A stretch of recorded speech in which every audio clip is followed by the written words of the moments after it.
So heto na po, no. Meron po tayong good news patungkol po dito sa shinare ni Attorney Torion patungkol po kay Vice President Inday Sara Duterte. Yan po ay patungkol sa si VP Sara po ang pinakaunang pumasa ng mga dokumento sa COA, okay? Sa Commission on Audit.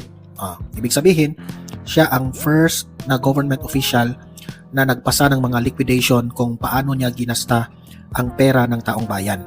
Okay, so ito pa yung Vice President na lagi nilang sinisingil sa confidential funds. Pero since na siya ang naging Vice President ng Pilipinas, siya ang nangunguna sa ayon sa COA, si VP Sara po ang laging una na nagpasa ng mga dokumento. Okay? So, yan, nakaka-proud yan sa mga supporters ni VP Sara. Okay? So, mamaya, babasahin natin yung letter ng COA. Babasahin rin natin yung letter na nagsasabi doon bakit si VP Sara ang laging nangunguna dyan. Okay? At pangalawa nating pag-uusapan ay meron na namang nagpakalat ng itong mga kalaban ng mga Duterte, especially itong si Attorney Conte, yung konti lang yung utak pa. Nagpapalabas na naman siya ng issue na pagkatapos raw ni Duterte ay ang susunod na raw ay si Bato at si Bongo. Pagkatapos raw ni Duterte. Anong pagkatapos ni Duterte na hindi pa man na-accuse si Duterte na guilty na siya nga yung mga gumurgur doon sa mga biktima ng war on drugs? Hindi pa napatunayan, Conte. Akala ko ba attorney ka? Yun pala, wala ka palang alam. Hindi ko nga maiintindihan bakit kayo nagse-celebrate. Kitang-kita doon sa video yung mga bangag na mga parents doon sa mga biktima ng war on drugs. Ang saya-saya nila na hindi nag-grant ng interim release si Duterte. Akala nila siguro na guilty na si Duterte doon. Hindi pa guilty. Okay? Hindi pa guilty. Wala pa. Hindi pa nga nagsimula ang trial. Okay? For your information. So, yun po ang pag-uusapan natin kasi po, mahalaga po na malaman ng taong bayan itong mga pang-brainwash ng mga kalaban ng mga Duterte. Itong si Conte, parang bini-brainwash niya ang taong bayan na itong si Bongo at si Bato ay may kasalanan rin. No? Parang bini-brainwash na niya sila na sumusunod, di ba? Let us say na the ICC will investigate Bongo and Bato, no? Pero hindi tayo sure dyan kung ang ICC makapasok na dito sa Pilipinas kasi nga ang Supreme Court ngayon ay hinihingi na yung Malacanang na mag-explain sa kanilang sarili kung ano yung legality sa pagdala nila ni Duterte doon sa The Hague, di ba? Kina-question na. Binigyan na ng 30 days ang Malacanang para to explain paano nila dinala si Duterte doon sa The Hague. Tapos susunod si Bongo at si Bato. Parang malabo na. Malabo yan. Hindi na yan magawa ng ICC. Okay? So, yun po ang ating topic ngayon. Pero bago ang lahat, bago natin yan pag-uusapan, help me po muna na i-like at saka i-share itong ating video, itong ating live para guys, marami po ang makanood at makaalam sa nangyayari ngayon patungkol po sa issue ng ICC. Okay? Mag-like and share na. And sa mga first time dito, nanood ng mga audience sa Donmar TV, paki-subscribe na rin at paki-follow. Libre lang ang mag-subscribe sa YouTube, walang bayad yan ha. Kaya subscribe na po para updated kayo lagi sa ating mga trending at viral na mga topics. Okay? Okay. Tapos, heto yung pag-usapan natin. Kasi nakita ko itong post na ito kanina. Shinare ito ni Attorney Torion. Ito ipapakita ko sa inyo ha. Ito po ay patungkol kay VP. Ayan, ang ganda-ganda ni VP Sara dyan. Ayan, yan po ay patungkol ni VP Sara. Shinare po ito. Ito yung nagpapatunay na hindi po corrupt itong Vice President na ito. Okay? Si Attorney Torion ang nag-share nito ng page ng One TV Philippines. Okay? Nakasabi dito, VP Sara Duterte, 3 taon nang nangunguna sa COA o Commission on Audit sa audit ratings ng OVP. Meaning to say, she is number one of all the government officials na very transparent when it comes to the expenses, kung paano ginasta ang pera ng taong bayan. Matapos ang tatlong sunod-sunod na taon, maybe that is 2023, 2024, and 2025. So tatlong taon yan ha. So wala pa namang 2026. So matapos ang tatlong sunod-sunod na taon, nananatiling nangunguna ang Office of the Vice President sa pinakamataas na audit rating mula sa Commission on Audit sa ilalim ng pamumuno ni Vice President Sara Duterte. So ibig sabihin, siya yung unang nagpasa ng mga dokumento kasi ang mga government officials ay sila po ay required to pass on time sa kanilang mga dokumento kung paano po nila ginasta ang kanilang mga budget sa mga ahensya ng gobyerno. Okay? So, meaning to say, nangunguna po siya si VP Sara.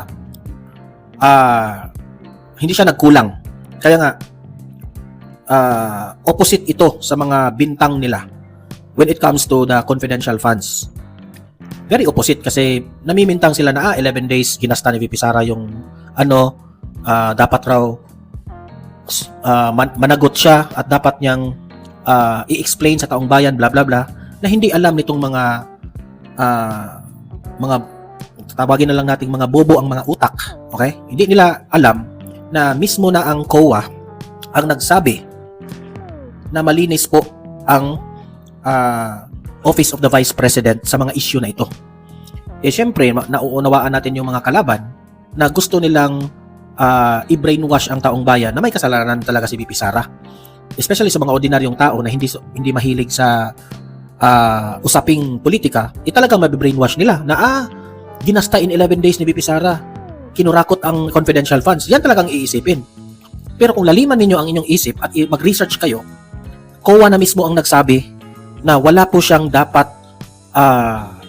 papatunayan kasi lahat po ng mga resibo, lahat po ng mga dokumento that will answer their question is nalatag na lahat. Okay? Naipresenta na lahat. So wala silang lusot dito. Di ba? Patuloy pa tayo.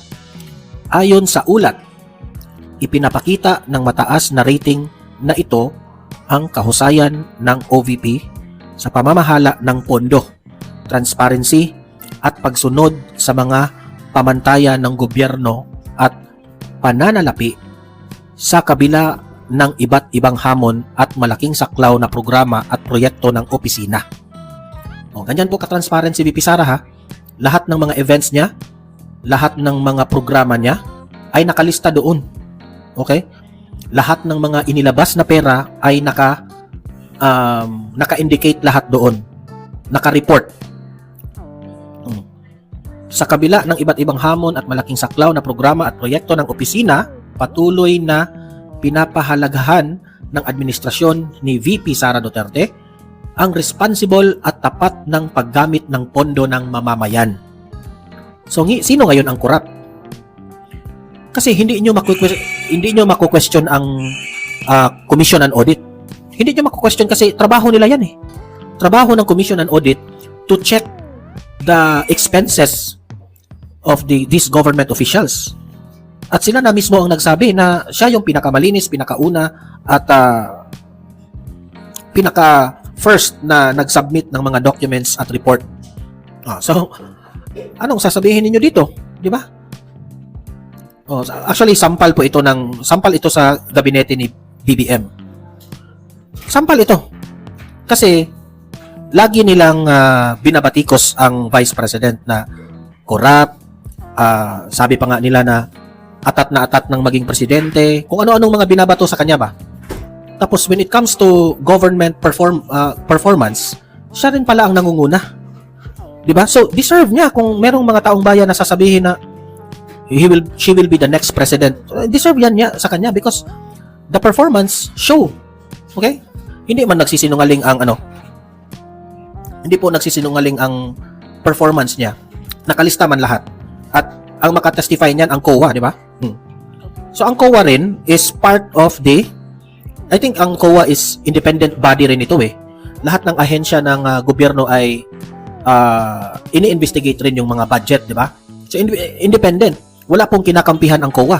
Ma-presidente ka man o ma-vice president ka man, lahat yan equal ang treatment ng COA. So, sampal ito sa kanila ng administrasyon na si VP Sara pa ang pinakauna sa rating ng COA, di ba? Oh. Ang pagkilala mula sa COA ay isang patunay sa patuloy na pagsusumikap ng OVP. So mismo ang COA na ang nagsasabi na good performance ang Office of the Vice President, di ba? Na itinaguyod ang integridad at kahusayan sa pamamahala ng opisina na nagsisilbing halimbawa rin sa ibang sangay ng gobyerno. Tama. Dapat lang talaga na tingnan ito ng ibang ahensya ng gobyerno kung papaano po ginawa ni VP Sara ang ganitong madali at mabilis na report, di ba? So heto po yung katibayan ni VP, katibayan at ebidensya kung bakit ito totoo. Hindi lang ito ordinary po, sa may ebidensya po silang inilabas. Ito ipapakita natin. Yan. Ayan. Itong official statement na ito ay galing po ito sa Republic of the Philippines Commission on Audit. May address pa ha, Commonwealth Avenue, Quezon City. Independent Auditors Report. Independent Auditors Report ha, walang kinakampihan. Ayan, pumirma po ang 4th Director na si Sofia C. Hemora. Office of the Chief of Staff, Office of the Vice President. Ayan, notarized yan ha. Received by Nicole, hindi ko lang mabasa yan kasi parang tinakpan nila eh. Okay? So ito, basahin natin. The Honorable Vice President, Republic of the Philippines, 11th floor, Robinson's Cybergate Plaza, EDSA, corner Pioneer Street, Mandaluyong City. Ayan, yung opisina nila ha, Mandaluyong. Ito po ang opinion. We have audited the accompanying financial statements of the Office of the Vice President. Okay, so may report na sila ha. Ito, klarong-klaro ito, report ito ng COA. We have audited the accompanying financial statement of the Office of the Vice President, which comprise the statement of financial position as at December 31, 2024, and the statement of financial performance, statement of cash flows, statement of changes in the net assets, equity, statement of comparison of budget and actual amounts for the year then ended, and notes to financial statements including summary of significant accounting policies. Ayan, klarong-klaro yan. Lahat na receive ng COA. Okay, ang statement of cash flows, financial performance, kung paano ginasta, statement of changes, yung mga binago na mga, hindi natin alam ha kung ano yung mga events dito na may binago, at lahat ng mga net assets at equity, nakalagay lahat in detail. COA na ang nagsabi niyan, okay? In our opinion, the accompanying financial statements present fairly, in all material respects, the financial position of OVP as at December 31, 2024. So, ito po ha, sinabit ito on time, December 31, 2024. And its financial performance, cash flows, changes in net assets, equity, and comparison of budget and actual amounts for the year then ended, and notes to financial statements including a summary of significant accounting policies in accordance with international public sector accounting standards. Ayan, ano pa bang hahanapin dyan? Parang kompleto na yan lahat, di ba? Ito, basis for opinion. Okay, basis ng opinion ng Commission on Audit. We conducted our audit in accordance with international standards of Supreme Audit institutions, that is the ISSAIs. Our responsibilities under those standards are described in the auditor's responsibilities for the audit of the financial statements section of our report. Yan. We are independent of the agency in accordance with the revised Code of Conduct and Ethical Standards for Commission on Audit Official Employees Code of Ethics. So dumaan po ito sa Code of Ethics ha, na nagpapatunay na ginawa lang ang COA report. Ha? Ginawa ang COA report na wala pong bias itong lahat. Okay, hindi naman kinakampihan ng COA ang Office of the Vice President. Kasi dumaan ito sa Code of Ethics eh. Together with the ethical requirements that are relevant to our audit of financial statements in the Philippines, and we have fulfilled our other ethical responsibilities in accordance with these requirements and the Code of Ethics. We believe that the audit evidence we have obtained is sufficient and appropriate to provide basis for our opinions. Ayan, kompletong-kompleto po ang explanation ng Commission on Audit. Wala ka nang masasabi dito, wala ka nang makwe-question dito kasi inihayag na lahat ang basis for opinions. Okay? So, si Franz Castro, kayong mga yung si Congressman Kulot, okay? Isasampal namin ito sa mukha ninyo. Sa sobrang dami yung tanong na walang katuturan. Ito pa, Republic of the Philippines, Commission on Audit, June 19, 2025. Ito kanina, 2024. Ito naman sa 2025. Si VP Sara pa rin ang nangunguna na pumasa.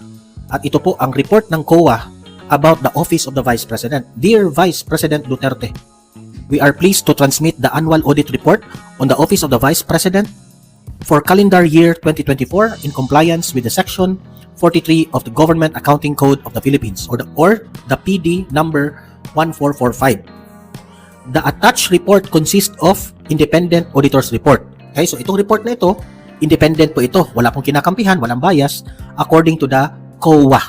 Okay? The audited financial statements, the observations and the corresponding recommendations which were discussed with concerned management officials and staff and the status of implementation of prior year's audit recommendation. Tingnan nyo. Hindi po ito basta-basta na binabaliwala ang pag-audit nito. Okay? Ito po ay dumaan po sa mga observations. Dinaan po ito sa mga discussions ng mga management officials ng staff ng Commission on Audit. Okay? Dumaan po ito sa implementation sa mga prior na taon ng audit recommendation. So ano pang hinahanap nyo dito na sasabihin yung corrupt yung Vice President? COA po ito ha. Wala pong kinakampihan itong COA. The audit was conducted ascertain the level of assurance that may be placed on the management's assertions on the financial statements. B. Determine the property of transactions as well as extent of compliance with the applicable laws, rules, and regulations. Meaning to say, ginawa po ng Office of the Vice President ang mga proper transactions na para compliance sa mga tamang batas. Dumaan po sa tamang batas. Letter C, recommend agency improvement opportunities. And letter D, determine the extent of implementations of prior year's audit recommendations. Moreover, the audit was conducted in accordance with the international standard of supreme audit institutions. We believe that our audit provides a reasonable basis for unmodified opinions. Actually, maganda po itong ginawa ng COA na parang sinasabi nila dito na wag nyo nang questionin ang Office of the Vice President because they already pass all the requirements that are needed dito sa liquidation. Ang tanong, saan na ba yung ibang ahensya? Nakapasa na ba? Nakuha na ba nila ang dapat naipresenta na ba? Nai-report na ba ang dapat ibigay ng COA? Kagaya ng ginawa ng Office of the Vice President? Yan ang tanong. Yan ang iba ba to? Dahil itong ginawa ng COA, sampal ito sa ibang mga ahensya ng gobyerno.